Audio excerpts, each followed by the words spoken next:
السلام عليكم، معاكم أميرة من اسكندرية متجوزة في الصعيد. بدأت يومي بكوباية القهوة دي، بس زادت مني شوية فكنت خايفة ان الوش يروح مني، مشيت على المهدي. بصراحة ما كانش ليا نفس الفطار وكده، قلت اعمل كوباية قهوة تفوقني. رحت بعد كده اشوف الكتاكيت كده بتوعي عاملين ايه، والجو الحر ده بتاعهم لقيتهم بياكلوا، كانوا ميتين جوع باين عليهم اصلا.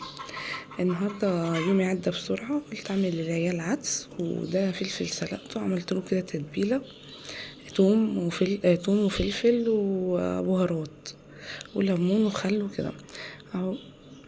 اكله بتشهي، بس بصراحه ما كانتش عايزه الصيف خالص، هي عايزه الشتاء، فعلا بتبقى تحفه في الشتاء.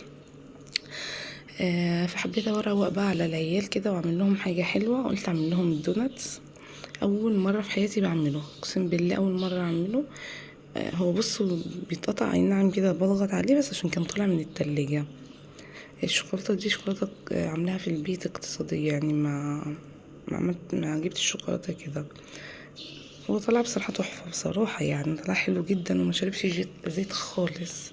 ما عملتوش بالزبده، عملته بالزيت، كانت تقضيتي الزبده بصراحه. بص من جوه دي بقى حشيتها من جوه، بس الحشو طلع في، يعني لما تيجي تقسميها على 4 ارباع، بس كده اهو. بعدين بدأت يومي بقى في تنظيف المنظرة تحت، ان بتبقى مكركبة بقى ومش عارفة ايه، بس بنناموا فيها لانها عاملة زي التلاجة، فعليا تلاجة اقسم بالله. روقتها وغيرت الملايات عشان بقى تبقى النومة مريحة. المروحة بتاعتها دي بحسها بتنزل تلج واحنا نايمين، فبنروحه. اي نعم المكان مش حلو قوي، بس يعني نظيف، المهم ان هو نظيف. بس هي المروحة دي تحفة، مش عارفة هي ولا هي المنظرة نفسها. بس بقى جه الراجل اللي هو بيقص النعج او الخرفان، قصلنا الخروفة بتاعتنا دي.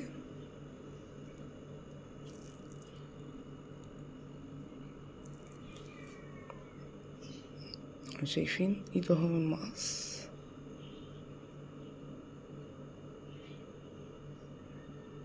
عشان الجو حر بقى قلنا نشيلوا الفرو اللي عليهم دول.